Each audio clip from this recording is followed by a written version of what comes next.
today. And again, this is for after school snack program. There are two different programs with child nutrition that are kind of after school. This is the after school snack program. The other one that you people have heard of is the supper program. It is a different program. It is under our, so this one's under the school lunch program. The other one is under our CACFP, our child care. So that is the difference between the two. We do have another course on Wednesday mid-morning about this time that's called CNP requirements and additional programs. And that's what we do is we kind of talk a little bit about the programs that a school can be on, just a short little brief synopsis of what they are. And we do talk about a brief deal about after school snack and a brief deal about the at-risk program. So if you're kind of deciding between what to do, which they're very kind of similar in a lot of ways, then that might be a good little course for you to go to as well. It's a 1 hour. So again, the after school snack program, it's only claimable on accredited school days. So if you are, because it is under the National School Lunch Program. So if you happen to be out of school that day, if you're accredited, so we had some people, for instance, maybe you have some kids coming and doing remedial classes on a Friday, but it's not an accredited school day and you want to give them a snack, you cannot do that. It can only be on accredited school days, the same days that you do the National School Lunch Program. Now, in the manual, we have a manual and we have what's called the compliance section. And in the compliance section, there is a section, there's just a little bit about the after school snack program. Anybody can pull up this, the document. It is, if you go to we have a website. It's where you go for the application agreement or for claims. But when you go in there, there's on the left-hand side, there's a thing that says other documents. You do not have to have login access to go out there, and we keep everything out there. I tried something new today. We have subtitles, so I was just seeing how it worked. I just was noticing it. So it's kind of interesting. We have a new Zoom platform that we just went to, so this is kind of cool. So anyway, so in other documents, you can pull up the compliance document, and also in interactive forms, we have tons of forms that you can use that you can type into, or the blank forms are on these pages right here that is mentioned. So the eligibility to be able to participate in after school snack is the school must participate in the school lunch program, or if you didn't, you wouldn't be on here. You must provide care in an after school setting after the school day has ended. So a lot of times what we see is if you do like a tutoring program or something like that, and that's how I was involved with it. The after school program must include an educational or enrichment activity. And again, you can find more eligibility information on page C105. Now, the one thing, oh good, I'm glad the subtitles are working. I just pushed a button today to do this, so I'll try and always make sure it has on, because I honestly sometimes like to see subtitles as well. So that way you kind of know if we're muted or not. So I'm glad that they are working, and we'll keep doing that. So any school can be on the after school snack program. Just the reimbursement might be different depending on your school. So if the site is over 50% free and reduced, then all the kids are claimed for free on the after school snack program. If the site is under 50% free and reduced, you can still have the after school snack program. It's just that you claim them based on their lunch status of free, reduced, or paid. Now, when you do that, you can feed them all free. Like, you don't have to charge them, but you do have to claim it free, reduced, and paid. Reduced children, again, cannot be charged. If you do charge them, you can only charge them 15 cents. So we don't have a lot of schools that participate in this under the 50% free and reduced, but again, as long as they're all claimed correctly by free, reduced, or paid, you don't have to charge anybody. But if you would like to charge the students that are paid or reduced, you can do that. With the after school snack mod, you do have to monitor it twice per year. Once does have to be within the first 4 weeks of the school of operation, and then one additional time during the year and during operations.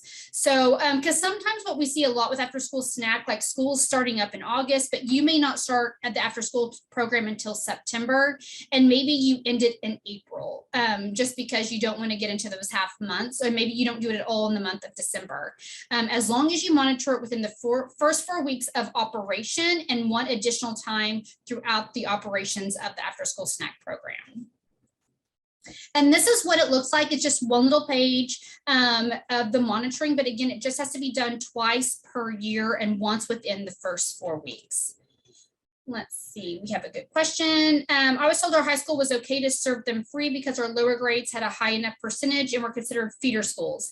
That would be correct. That is correct. As long as it's a feeder school, then as long as one of the schools is 50% or more, you can claim them all free based on eligibility of another school site, which is correct if it is a feeder school. So yes, very good question. And that is correct. As long as one of the feeder schools that school is feeding into is 50% free or more, then yes, then they can all be free. We have some school districts in general that no one is 50% free or reduced, like the whole district's maybe 20%. So it is a program that does allow everybody to be on the after school snack program, which is great. Meals served, it's only for those up to age 18 unless they turn 19 during the school year. The snack has to be consumed on site. No adults can be claimed for reimbursement. So they can eat a snack and you can, like, the district can absorb that cost, or you can charge the adults. So when I did it in college, they did let us have a snack too, and they didn't charge us because we were there for our jobs. So the school just kind of absorbed the cost of our snack that we ate as college kids. Now, for a reimbursable snack, students are required to have 2 food items in the required amount.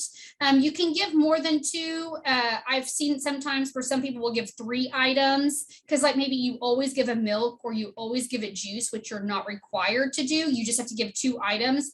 And 2 have to be in the required amount. If you want to give a 3rd one, it doesn't have to be, but it's just really up to your choice if you do want to give more than 2. You can always get, in any of our programs, you can always give more food. You just cannot give less. So the one thing when it comes to snack, and this is one of the biggest things that we see, and when this happens, we have to usually take meals back, is students cannot decline an item. They are required to take both items. So if a child only does want one item, what we suggest is you just tell the child that you can throw it away. Maybe they can give it to a friend, or maybe you have a share table, and on that table, it's like, if you don't want something, put it on this table, and then maybe another student, if they want it, they can take it. But if a child only takes one food item, the snack is not reimbursable and it cannot be claimed. So I just kind of want to make you aware of that, that again, if they only take one item, we see it a lot where a kid comes in and is like, I only want the cookies, I don't want the milk. And they'll be like, okay, you have to tell them, no, you have to take both. What we have seen too, if it just makes it easier, is if someone wants to, depending on how big your after school snack program is, the one that I was involved with was quite small. Maybe you even bag everything up and you just give them the sack and they have to take it both, but they cannot decline an item. They have to take 2 items and it has to be in the required amounts. So again, this is what I have seen, me being a part of it when I was in college. And then also the most common thing that we see is that the cafeteria staff usually purchases and preps the snack. And then at the end of the day, the person that does the after school snack program will go and grab them, maybe from the refrigerator. But again, the reason why I kind of set it up this way is because whenever I was a part of it, it was the person who handled the after school snack program. They purchased and served the snacks. They had everything to do with it. Child nutrition was not involved at all. So those are the 2 things that we have seen, and neither of them are wrong or right. It's however you guys choose to handle it. Because I do get it. Like when I was a part of it, we only had 7 kids in it. So it doesn't make sense. And the school was a larger school district, and it was only at one site that they were doing this. So the teachers just said, I want to participate in it and I will take care of it myself. So with the snack components, again, they have to have two. They can have either a milk, grain, a meat alternate, fruit, or a vegetable. So as long as they have any of the two components, and you guys can choose what it is every day. It can be something new. As long as they have the two components that you are able to serve water, they don't necessarily have to have like a juice and a milk. So I will give you some helpful hints. So sweet grains can be served up to twice per week. It's not recommended to do more than that. In the handouts that we did give you, let me grab mine right here. We have what's called the grains chart. And here's an example if you can see my screen. And at the very top in big red, it says for after school snack program only. So the deal with the after school snack program is nothing has changed with the after school snack program ever since I've been on staff for 14 years. Nothing has changed where the meal patterns have changed for the school lunch program and all that kind of stuff. The only thing that they have stated is that they only want to limit sweet grains. And so what we did was on this chart, things that are in red are items that they suggest only to serve twice per week. And it's things like cookies, cake, brownies, items like that. Now, there are some things on here, if it's not in red, like pancakes, French toast, a lot of the breakfast items that are on here can be served. There's no, even though they are a sweeter thing, graham crackers are on here that are in the black. So that means you can serve it. It's not considered a sweet grain. One other thing that we just tell people about is you can't give them juice and milk and that be the only two items that they get. They have to have at least one edible item. So they can have two items. One can be edible, one has to be edible, and the other can be like a drink, like a milk or a juice. And again, they can have any two things. It has to be two different components. And this is the grains, or this is the after school snack meal requirements. So you have milk, and then you have fruit and vegetable, and it gives you the serving size amount, bread and bread alternatives, or grain. We call it grains now instead of bread alternatives, and meat alternate. And then, so again, fruits and vegetables can be combined. They can be two separate things. You just need to watch the amount to serve with all of these. You have to serve the correct amount. If you're not serving enough, then we will take the meal back. But again, you have to serve two different components. So you can serve things like a peanut butter and an apple, which would be fruit, and the peanut butter is considered a meat alternate. You could do graham crackers and milk. We've seen chips and salsa. You could do like a hamburger, a hot dog and a hot dog bun. So that'd be meat and a bread. As long as two items are served, you are fine. Again, you do not have to have a drink. You can have them do water as long as you serve two components. But this is a good chart of ideas that you can do. The grains charts are a really good idea to help as well of suggested items to serve. And I'm also going to give you a couple of other helpful hints to figure out what you want to serve. But the other thing is go talk, if you are someone that is not with child nutrition, go talk to your child nutrition staff and talk to them about items that they're serving, because if they are serving it, then you can serve it as well. Now, I will say the school lunch program is a little bit more restrictive on like calories and stuff like that. We don't have that with the after school snack program, but as far as actual items that you can serve, like you could do cereal and milk, go talk to them and they can give you some good snack ideas as well. One thing when it comes to, I showed you the meal patterns, is it was broken up into 1 to 2 year olds, 3 to 5 year olds, and 6 to 12 year old, or 6 to 18 year olds. I apologize. You can serve everybody the 6 to 18. To be honest, I think that'd be very helpful, especially if you do have, maybe you have an after school snack program going on and you have different grades. Maybe you have some pre-K that are in there, and just to serve everybody the same thing just makes it a little bit easier. But if you do want to split it up, you can serve the 3 to 5 year olds a smaller amount than the 6 to 18. But if you do want to serve everybody the same thing, you can do that on the after school snack program. So record keeping, again, this is some of the things that we have seen that people were not aware of what they needed to do. So you do have to have attendance records every day. You do have to have meal counts. We have to know how many kids ate a reimbursable meal. And when we say a reimbursable snack, we're talking about the 2 components in the full serving size. So if they only take 1 component, again, it's not a reimbursable meal because the requirement is they have to have 2 items, 2 different components in the required serving size. And then those items that you do serve every day, they have to be listed. We call it a menu as served form or the food production record. A food production record is what schools usually do for the school lunch program and the school breakfast program. We have another form called a menu as served. It's just not quite as much as detailed, but either way, we just have to know every day that you do a snack, what food items you served, how much that you served total, and then how much did everybody get along with the ages. So, but if you do serve everybody the 6 through 18, which most of you probably will, and most of you honestly will only have 6 through 18, you would just put the number of kids that ate through 6 through 18.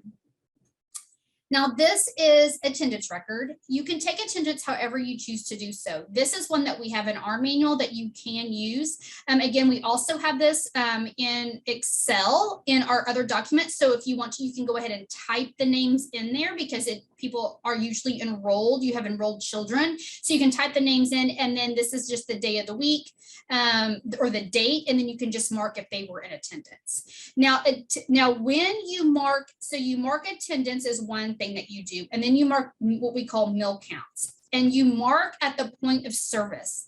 So what that means is at the point of service is when that child takes a reimbursable meal, because sometimes you have kids that may eat, but they don't want to eat at all. They don't want anything, or again, if they only take the 1 item. So we have a list of here. This is an example.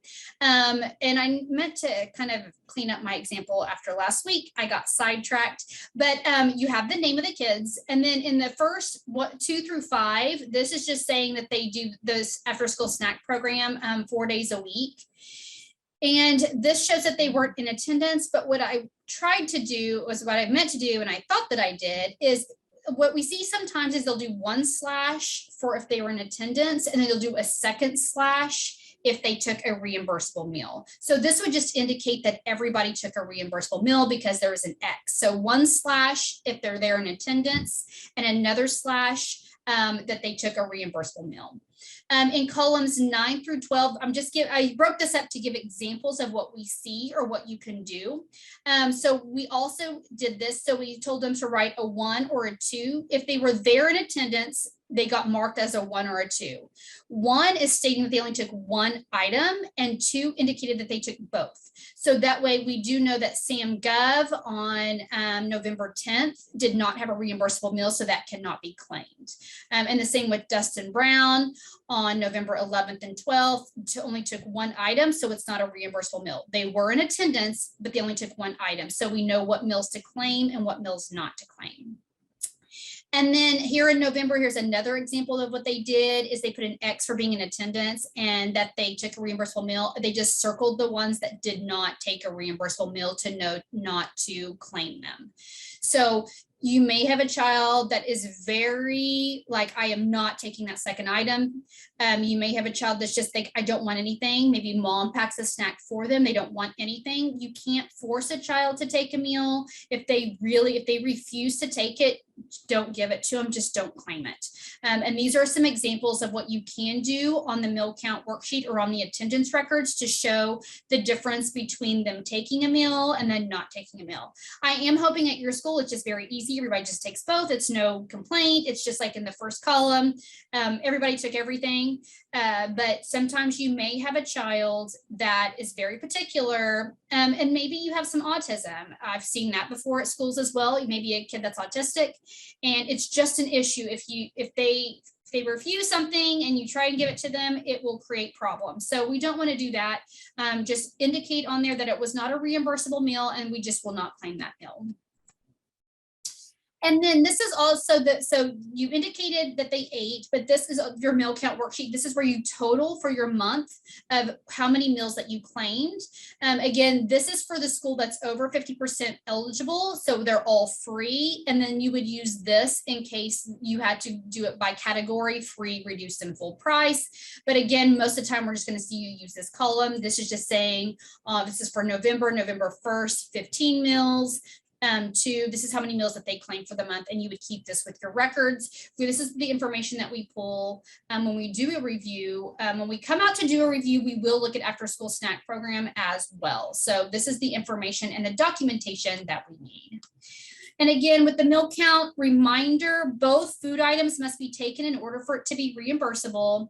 A child must be marked as attended, but also indicated if they took one or none items. And a child cannot be forced to take a snack. And this is what we really do refer to as the menu as served form. But again, or the production record, which is what they use in the school lunch and school breakfast program, they can do that as well. But this right here does show what they serve. So we do need to know that they gave apples and string cheese. They told us they gave 15 1-ounce servings of string cheese. So 15 ounces of string cheese, and they gave everybody 1 apple. And again, they listed the kids. They had 15, 6 to 12-year-olds. And then down here, they did graham crackers and milk. They told us how many graham crackers. This is 1 pound that they served. And they did 10 half pints of white 1%. So again, you just have to indicate when it does come to after school snack program, you do not have to give a choice of milk. With the school lunch and school breakfast program, you have to give a choice. And it can be it used to be by fat contact. Now it's just 2 different choices. You do not have to give a choice with the after school snack program if you don't want to, but if you would like to, you are allowed to do so. Now, one thing that I tell people, so if you are a teacher and you are doing this on your own and you're not going through child nutrition, if child nutrition does it, then they're already doing the procurement process for you. But if you are a teacher and you want to do it on your own, completely fine. But you do have to follow federal procurement. It's a requirement. So basically what it means is all purchasing transactions must be conducted in a manual that provides full and open competition. And I promise you, it's not as big, it's not as scary as it sounds, but I would tell you the best practice is to do small purchase procedures for after school snack. And what that means is you just check prices. Now, you only have to check prices once a year. You don't have to check them every time you purchase. You just have to check once a year, and you don't have to go with the lowest price. But you can check prices any way that you choose to. If you don't go with the lowest person, you don't have to. You just have to justify it. In other documents, we do have this tool that you can use. It's called checking prices from local stores. And again, you can do this once a year. Where I did the program, I was in a smaller town where I went to college at. So they did really only have 1 grocery store. Now they have a super Walmart, but that wasn't a thing when I was there. So they only had 1 grocery store. But a lot of times the lady who did the program went to Sam's. So what I would have told her to do if I was there now and looking at the program, I would just tell her, do this form. All you do is list we have this up to 15, but list the items that you serve for snack. And then go to, say, your local grocery store. And in this case, it was United, and they just list the price for the items. And then go to, say, Sam's and look at the exact same items and mark the price down. And again, it wouldn't be quite apples to apples just because, United would only give, it's not in bulk where Sam's would be. And you can even say that. But right here, it lists the totals for you. And in this case, IGA was more expensive than discount grocer. But there's a box on this that just says if you went with the one with the higher price, and it lists on here the date, like the date that you check prices. So one could be like February 10th, and one was like, say, February 17th. And the day you check prices, and just put in there like we go to Sam's because it's in bulk, and then it ends up being cheaper, whatever you choose to do. But this, you can just keep this with your records, just showing that you do procurement. Easy enough. So crediting information. So again, this is the grains chart. And if you see any items in red, those are the ones that are limited to twice per week. And as you can see here, like, yes, you can serve croutons as long as you serve the correct serving size. If they're going to be 6 and older, they need the 1 serving size. You can do bagels and biscuits and I mean, all kinds of stuff that you can serve on here. Pretzels soft, up here is pretzels hard. It goes in groups, group A, B, C, D. It goes further down. The higher, the bigger the letter in the alphabet, the later in the alphabet it is, the more sugar is in it. So you just have to serve more. So this in group A, like it has cracker saltines. For one serving, you need 20 grams or 0.7 ounces. And then if you see here, it has just a little bit more stuff in it. This is pretty much straight flour or straight grain. You go down here, so here's pretzels hard, and then if you want to do a soft pretzel, one serving is 0.9 ounces. So it just increases a little bit. Just make sure you're serving enough. To be honest, when it comes to the grains chart and when it comes to grain products in general, you're going to be serving enough. It's not as much as you think. The only thing is when you do get down, if you want to serve cake, for one serving, you have to serve like 2.7 ounces. If you get even further down to like a brownie, you have to serve a 4 ounce of brownie to equal one serving, which is quite large. And I don't think you may do that. But if you do want to do a brownie, for instance, if you think Little Debbie, and if you do the brownies and it comes to 2 in a package, you have to give them 4 brownies total or 2 packages. So the more sugar that's in it, the more you have to give them to meet the requirement. So just make sure, and this is cake unfrosted. So just make sure if you do donuts, you have to give them 2.2 ounces. Make sure if it does have sugar in it, the more sugar, the more you do have to give them. So just something to be cautious about. So we have what's called, so if you're wondering like what all can I serve them? So again, this grains chart is wonderful to go to. Again, if you're child nutrition staff, you do know the items that you can and cannot serve on child nutrition. If you're not child nutrition staff, what I highly suggest is you go talk to them. We have what's called the food buying guide. If you look into the food buying guide, if you find it in there, you can serve it. But some of the things in there you may not want to serve, like tripe is in there, ostrich is in there, venison's in there. There's just an array of products that are in there. If it's in there, you can serve it. There's an app, but again, if you are not with child nutrition, I would highly suggest that you talk to your child nutrition staff to sit down with ideas of things that you can do for a snack. When I was in the field, we do schools and we do childcare centers, and I will tell you I became good at it, but the biggest thing, even for childcare, is having a variety of snack options. So I can usually come up with some. If you need some ideas as well, contact your program specialist. They're the ones that come out to do the review, and they can help you as well. Talk to the cafeteria staff about items, like I said, hot dog in a bun. Easy, simple enough. An Uncrustable peanut butter and jelly sandwich. The kids would think they're getting more of a meal, but they are, but you're also meeting the requirements. Now we have this handbook. This handbook is excellent. This is in other documents. It's called the CACFP Crediting Handbook. So CACFP is our childcare program, but this handbook is fabulous that we wanted to offer it to our schools. Now we did put this book in other documents, it's under the food buying guide. But I will tell you, we put a sheet on front of it to tell you, because there are differences between CACFP and there's differences between schools. Now, CACFP has more restrictive requirements than school districts do. When it comes to CACFP, like I told you, the items listed in red here, child care centers are not allowed to serve that at all. And they have a lot of sugar requirements when it comes to cereal, to yogurt. Those do not apply to school districts. So this book is excellent. I would definitely say go to this book first, but there's going to be some things in here that says you cannot do it. It's a grain-based dessert, or it has too much sugar. That does not apply to school districts. You can do it if it refers to anything regarding sugar. Now, if it just says, no, you can't do it due to other reasonings, but if it says sugar, you can do it. If it more than likely you can do it. If it says something else, then I would definitely reach out, because usually then that means nobody can do it. But this is an example of what the food crediting handbook looks like.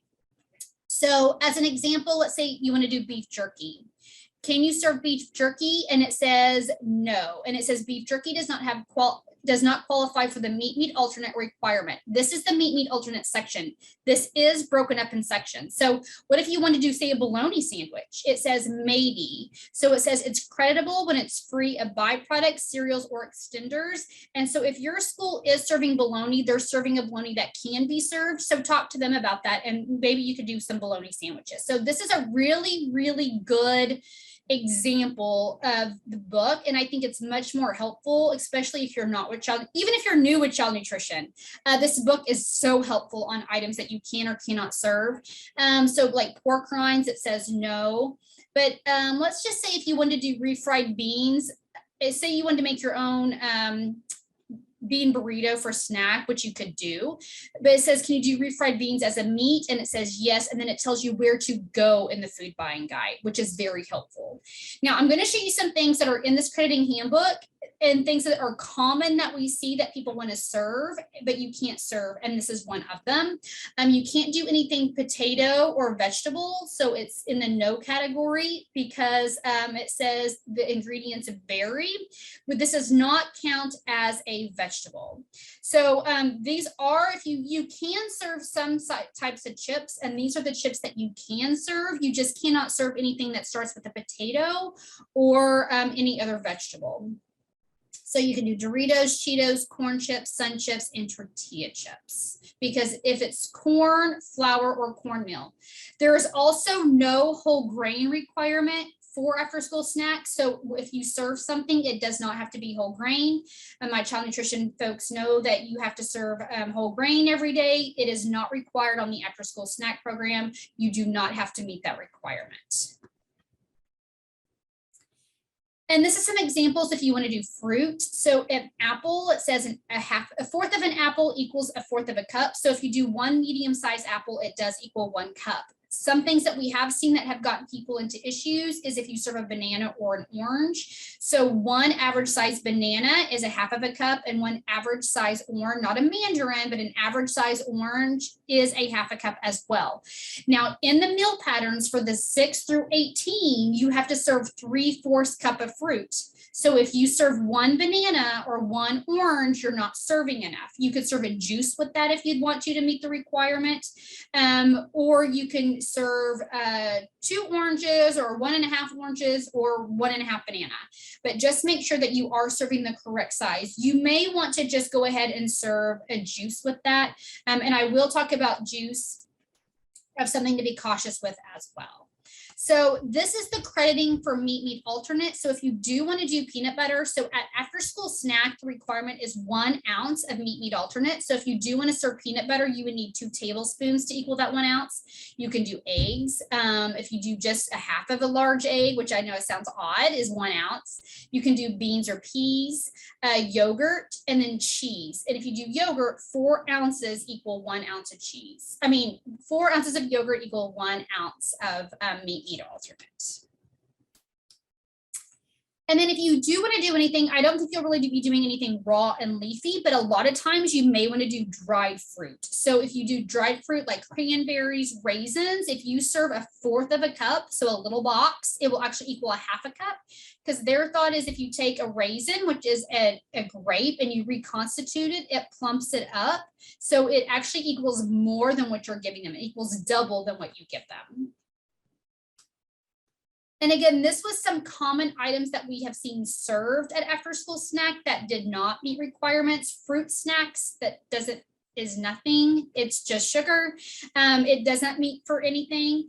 Now the juice. So the reason we see the 4-ounce juice is because that's what they serve at breakfast. But again, they need 3/4 cup, which is 6 ounces. So at snack, you need to make sure that you're either giving them 2 4-ounce juice boxes, or you could give them like the 1 banana and the 1 4-ounce of juice. But for after school snack, make sure that you're serving the 3/4 cup of juice, or do 2 fruits to equal the 3/4 cup. You can always give more, you just cannot give less. So we will not penalize you for giving them more than what's required. The one thing that you just need to keep in mind of is the reimbursement at snack. I believe the reimbursement for free is like $1.09. So you just need to you may just want to be cautious of how much it's costing you per snack. And then again, we talked about the banana, and then a chip. Do not serve potato chips or a vegetable chip, which tend to be the most common. So If you do have any questions, more questions regarding the after school snack program, you can always contact your program specialist. Again, that's the person in the field that is in your school. They're the ones that are doing the reviews. Their number is on page C3 in the manual. It is an email address. It's a phone number. It's a cell phone, and it tells the counties if you're not for sure whose yours is. You can always talk to the child nutrition staff, or if you're new child nutrition, go to this page. Your consultant or your specialist will be throughout all of your school lunch program. They're the ones, again, that conduct your review. They're the ones that can do any technical assistance, which technical assistance for any program is they can come out just to make sure you're doing things correctly. So if they come out to do a review, they have to do the review. But if you're like, hey, I don't know if I'm doing stuff correctly, do you mind coming out and just looking at my stuff? Or do you mind coming out and talking to me? They are more than happy to do it. I will tell you that we always had to have our schedules booked 2 weeks in advance. But we sometimes get cancellations in that. But I just tell you that if you want us to come out tomorrow, that may not be feasible, but just give us some time and we can come out.